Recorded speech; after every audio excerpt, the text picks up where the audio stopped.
एकलव्य महाभारत का एक पात्र है। वह हिरण्यधनु नामक निषाद का पुत्र था। एकलव्य को अप्रतिम लगन के साथ स्वयं सीखी गई धनुर्विद्या और गुरु भक्ति के लिए जाना जाता है। पिता की मृत्यु के बाद वह श्रृंगबेर राज्य का शासक बना। अमात्य परिषद की मंत्रणा से उसने न केवल अपने राज्य का संचालन करता है, बल्कि निषाद भीलों की एक सशक्त सेना और नौसेना गठित करके अपने राज्य की सीमाओं का विस्तार किया। महाभारत में वर्णित कथा के अनुसार एकलव्य धनुर्विद्या सीखने के उद्देश्य से द्रोणाचार्य के आश्रम में आया, किंतु निषाद पुत्र होने के कारण द्रोणाचार्य ने उसे अपना शिष्य बनाना स्वीकार नहीं किया। निराश होकर एकलव्य वन में चला गया। उसने द्रोणाचार्य की एक मूर्ति बनाई और उस मूर्ति को गुरु मानकर धनुर्विद्या का अभ्यास करने लगा। एकाग्रचित्त से साधना करते हुए अल्पकाल में ही वह धनुर्विद्या में अत्यंत निपुण हो गया। एक दिन पांडव तथा कौरव राजकुमार गुरु द्रोण के साथ आखेट के लिए उसी वन में गए, जहां पर एकलव्य आश्रम बनाकर धनुर्विद्या का अभ्यास कर रहा था। राजकुमारों का कुत्ता भटक कर एकलव्य के आश्रम में जा पहुंचा।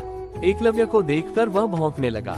कुत्ते के भौंकने से एकलव्य की साधना में बाधा पड़ रही थी, अतः उसने अपने बाणों से कुत्ते का मुंह बंद कर दिया। एकलव्य ने इस कौशल से बाण चलाए थे कि कुत्ते को किसी प्रकार की चोट नहीं लगी। कुत्ते के लौटने पर कौरव, पांडव तथा स्वयं द्रोणाचार्य ये धनुर कौशल देखकर दंग रह गए और बाण चलाने वाले की खोज करते हुए एकलव्य के पास पहुंचे। उन्हें ये जानकर और भी आश्चर्य हुआ कि द्रोणाचार्य को मानस गुरु मानकर एकलव्य ने स्वयं ही अभ्यास से यह विद्या प्राप्त की है।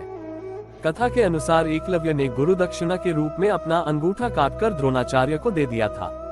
इसका एक सांकेतिक अर्थ ये भी हो सकता है कि एकलव्य को अति मेधावी जानकर द्रोणाचार्य ने उसे बिना अंगूठे के धनुष चलाने की विशेष विद्या का दान दिया हो। कहते हैं कि अंगूठा कट जाने के बाद एकलव्य ने तर्जनी और मध्यमा अंगुली का प्रयोग कर तीर चलाने लगा। यहीं से तीरंदाजी करने के आधुनिक तरीके का जन्म हुआ। निस्संदेह ये बेहतर तरीका है और आजकल तीरंदाजी इसी तरह से होती है। वर्तमान काल में कोई भी व्यक्ति उस तरह से तीरंदाजी नहीं करता जैसा कि अर्जुन करता था।